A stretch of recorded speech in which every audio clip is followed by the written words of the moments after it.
La stratégie, ça se décline à deux niveaux.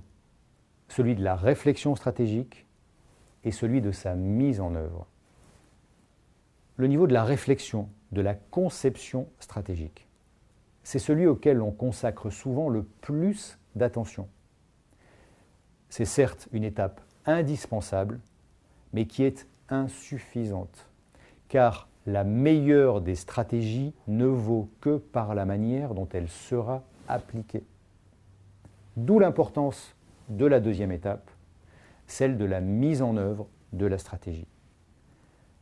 Et on considère parfois à tort que la création de valeur se fait au niveau de la conception de la stratégie, alors qu'elle est intimement liée à la façon dont les équipes vont se mobiliser et s'organiser pour atteindre les objectifs stratégiques. On verra tout à l'heure quelques exemples de stratégies a priori pertinentes qui pourtant se sont soldées par des flops en raison d'une qualité d'exécution, de mise en œuvre insuffisante. C'est la raison pour laquelle il est indispensable d'intégrer dans la première phase, celle de la réflexion, de la conception de la stratégie, y intégrer donc une réflexion sur les conséquences de cette vision stratégique sur les équipes et la manière d'impliquer efficacement les équipes dans le projet.